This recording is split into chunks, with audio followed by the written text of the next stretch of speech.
तो स्टूडेंट्स, ये जो क्लास आपकी है मैकेनिकल इंस्ट्रूमेंट्स और जो आपका सब्जेक्ट रहेगा that is turbo.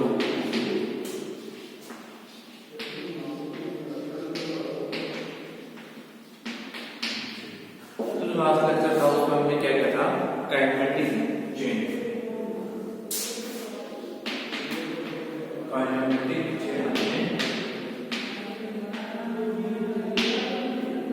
Last lecture हमने काइनेमेटिक चेंज पढ़ लिया था। तो काइनेमेटिक चेंज हमने क्या बताया था कि it is the combination of kinematic pair which are so connected that the motion between them is completely or successfully constrained and the first link is connected to last link. तो kinematic chain होता है। क्या आज हमने ये देखा था कि कौन किसको हम काइनेमेटिक चेन बोलेंगे, उसके लिए जो फार्मूले थे वो हमने लास्ट लेक्चर में किए थे। तो आज का जो हमारा टॉपिक रहेगा वो रहेगा हमारा मैकेनिज्म। मैकेनिज्म क्या होता है?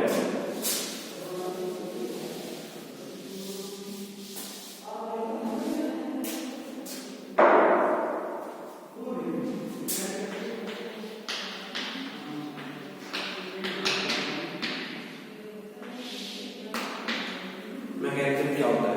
देखो, मैकेनिज्म क्या होता है कि it is basically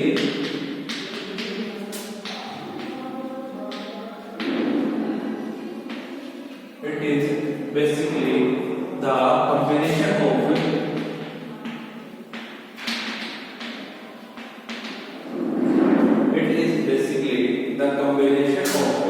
resistant link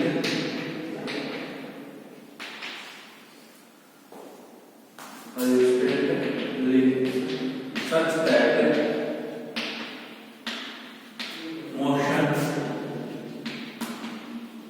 motion between them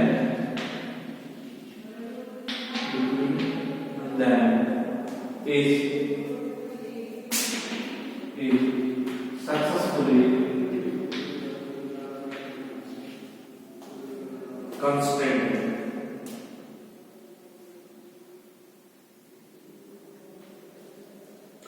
Successfully or completely constrained. देखो, जो काइनेमेटिक चेन की बात की थी, तो काइनेमेटिक चेन में हमने पढ़ा था कि it is the combination of kinematic links. यहाँ पे हम बात कर रहे हैं it is the combination of resistant links या नंबर ऑफ रेजिस्टेंट लिंक्स। हम क्या कर रहे हैं? नंबर ऑफ रेजिस्टेंट लिंक की बात कर रहे हैं कि विच आर सो कनेक्टेड, कि वो इस तरह से कनेक्टेड है कि नंबर ऑफ रेजिस्टेंट लिंक हमारे रेजिस्टेंट बॉडी होती थी, एक रिजिड बॉडी होती थी।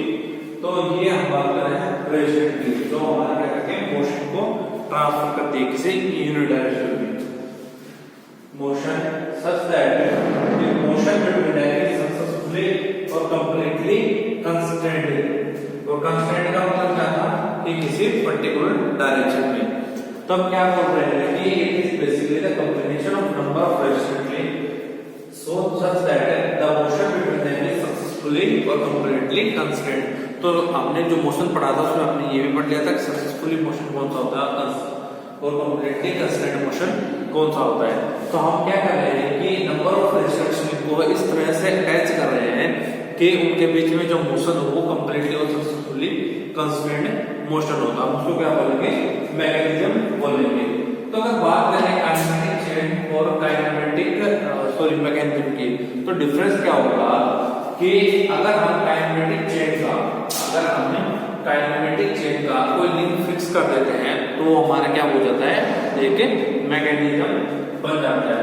काइनेमेटिक चेन की बात देखिए आगे की स्पेस में है और उसका कोई भी लिंक हमारा फिक्स नहीं होता है, और जो फर्स्ट लिंक है वो लास्ट लिंक से क्या होता था, कनेक्टेड होता था। तो वो हमारी क्या होती थी? काइनेमेटिक चेन होती थी। तो अगर काइनेमेटिक चेन और मैकेनिज्म की बात करें तो क्या बोल सकते हैं, if we fix any one link of the kinematic chain,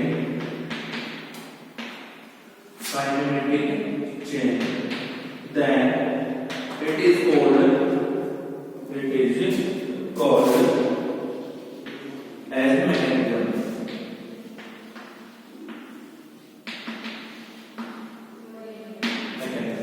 क्या बोल सकते हैं कि if we fix any one link of the kinetic chain, अगर kinetic chain का हमने कोई एक लिंक फिक्स कर दिया, हम उसको क्या बोल सकते हैं? मैकेनिज्म बोल सकते हैं। तो जैसे कि मैंने बताया था कि kinetic chain क्या था कि assembly of kinetic phase था in space, ठीक है, इस स्पेस में था लेकिन उसका कोई भी लिंक फिक्स नहीं होता था। जैसे कि अगर बात करें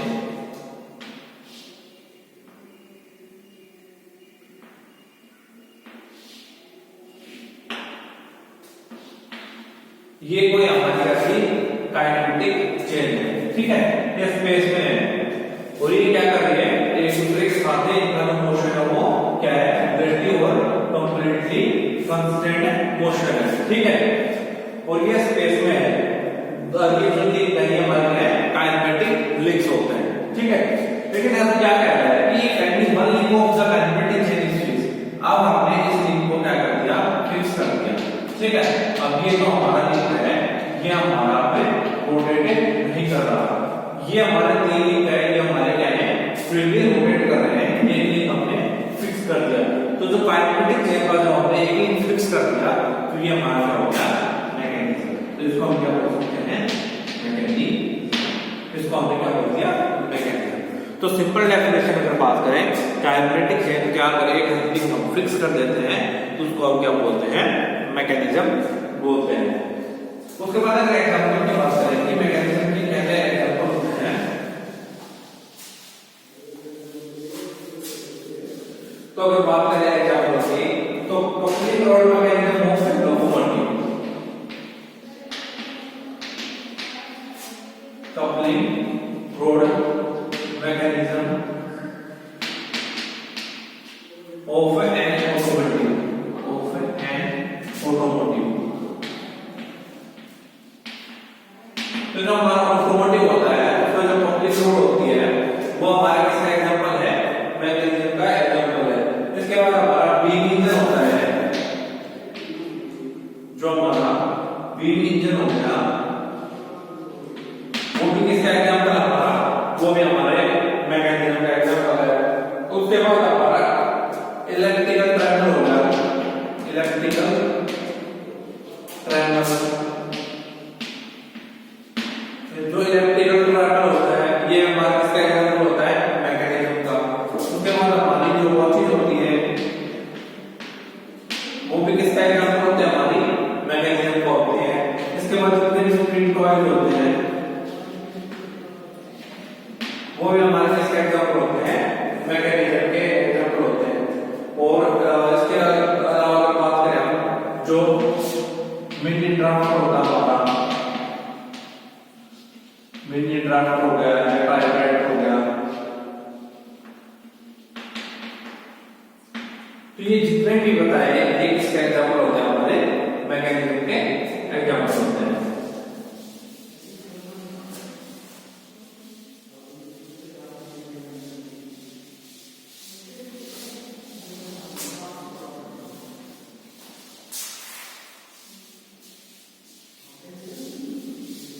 इसके बाद अगर बात करते हैं कि अगर हमारे पास चार लिंक है इस मैकेनिज्म में, ठीक है, if there are four links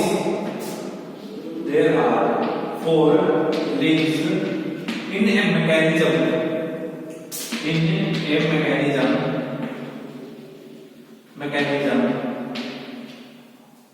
कितने लिंक है? 4 लिंक्स है। If there are 4 links in a mechanism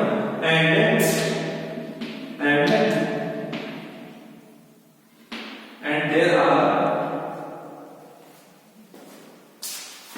lower and they form lower pair and they form lower pair with each other, pair with each other, then it is called simple mechanism. Then it is called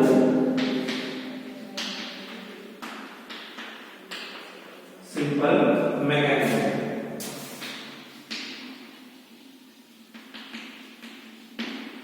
देखो simple mechanism हम इसको बोलेंगे कि अगर हमारे पास कितने link है, 4 link है, ठीक है। किसी मैकेनिज्म में 4 लिंक है और उनके बीच में कैसे पेयर फॉर्म करते हैं, वो लोअर पेयर फॉर्म करते हैं। लोअर पेयर और हायर पेयर दो पेयर बताए थे। हायर पेयर में हमारा क्या था, पॉइंट कांटेक्ट था। लोअर पेयर में हमारा लाइन और सरफेस कांटेक्ट था।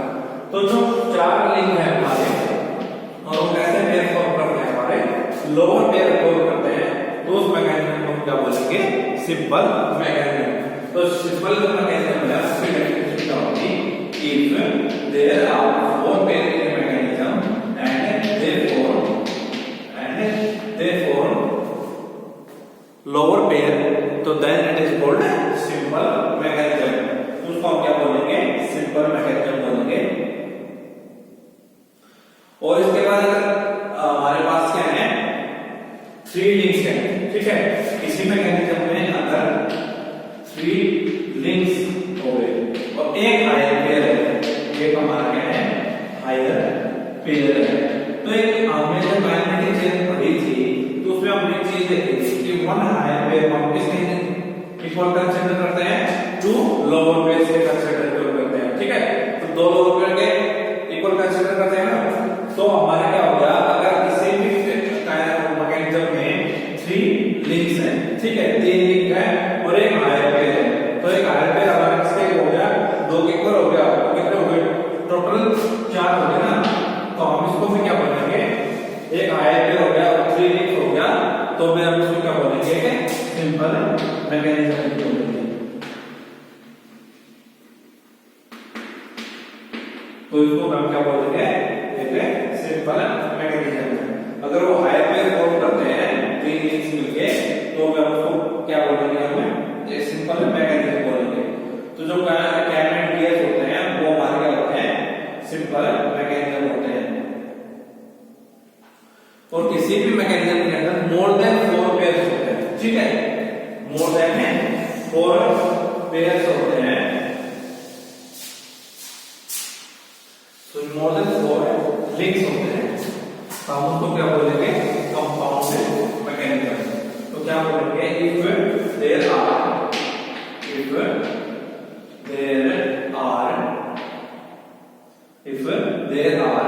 More than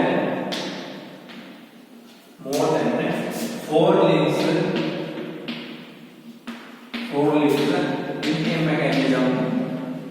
in a mechanism, then it is called compound mechanism. It is called compound mechanism. देखो अगर किसी में 4 लिंक है, 4 लिंक वाला क्या होता है, सिंपल मैकेनिज्म। 4 लिंक वाला क्या होता है, सिंपल मैकेनिज्म। लेकिन अगर 4 से ज्यादा है तो क्या हो गया, वो कंपाउंड मैकेनिज्म, ठीक है। अगर किसी मैकेनिज्म के अंदर 4 से ज्यादा लिंक हो गए तो उसको क्या बोलेंगे, हम कंपाउंड मैकेनिज्म, ठीक है। अगर 5 लिंक है तो उसको क्या बोलेंगे, कंपाउंड मैकेनिज्म। लेकिन हम क्या बोल सकते हैं कि 4 लिंक हो और उनके बीच में हायर पेयर हो, तो हम उसको क्या बोल सकते हैं, कंपाउंड मैकेनिज्म, ठीक है। तो जो हमारे या सिंपल से वर्ड में क्या बोलेंगे, अगर हमारे किसी भी मैकेनिज्म में 4 से ज्यादा लिंक हैं तो हम उसको क्या बोलेंगे, कंपाउंड मैकेनिज्म, ठीक है। तो अगर 5 है किसी के अंदर उसको क्या बोलेंगे, कंपाउंड मैकेनिज्म, ठीक है। इसके बाद हमारा नेक्स्ट टॉपिक है वो हमारा है इक्विवेलेंट मैकेनिज्म। ये इक्विवेलेंट मैकेनिज्म क्या होता है,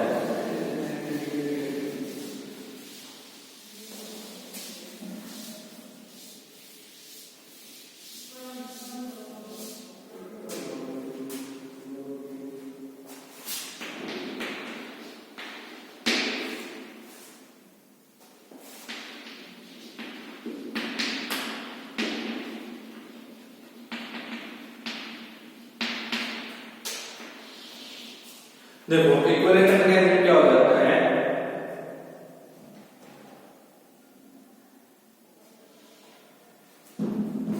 कि किसी भी मैकेनिज्म में, ठीक है, किसी भी मैकेनिज्म में जब हमारा टर्निंग पेयर को अगर हम किसी दूसरे पेयर से रिप्लेस कर देते हैं तो वो मैकेनिज्म हमारा क्या बोलते हैं, उसको इक्विवेलेंट मैकेनिज्म बोलते हैं।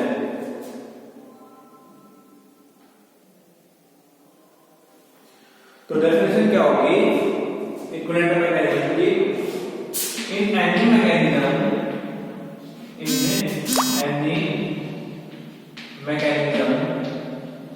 if we replace,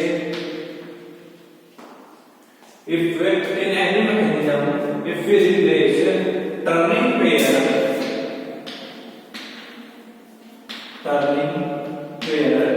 to other pair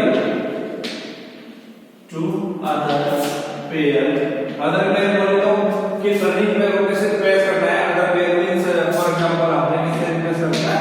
sliding pair से, ऐसा राइट, स्लाइडिंग पेयर, ठीक है। तो in any mechanism if we replace turning pair to other pair then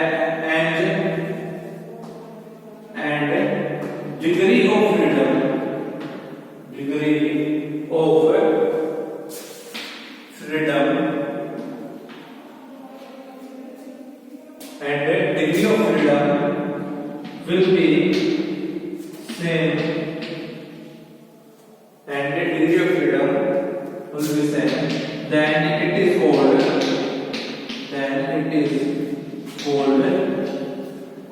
equivalent mechanism। क्या है डेफिनेशन? क्या होगी इक्विवेलेंट मैकेनिज्म की? कि in any mechanism if we replace turning pair to other pair मतलब फॉर एग्जांपल स्लाइडिंग पेयर, ठीक है, कि टर्निंग पेयर को किसी भी अदर पेयर से आप रिप्लेस करते हैं और फिर डिग्री ऑफ फ्रीडम है, डिग्री ऑफ फ्रीडम की मैकेनिज्म की जो पहले था मैकेनिज्म उस उतनी ही रहती है, उसकी डिग्री ऑफ फ्रीडम पे हमारा कोई इंपैक्ट नहीं आता है, तो आप उसको क्या बोलेंगे? इक्विवेलेंट मैकेनिज्म, ठीक है। तो इक्विवेलेंट मैकेनिज्म इसको बोलते हैं कि अगर किसी मैकेनिज्म के अंदर एक पेयर को अगर दूसरे पेयर से रिप्लेस कर दिया जाए, कि वन काइनेमेटिक पेयर को हम किसी दूसरे काइनेमेटिक पेयर से रिप्लेस कर दें और उसकी डिग्री ऑफ फ्रीडम पे हमारा कोई इंपैक्ट ना आए, तो उसको हम क्या बोलेंगे?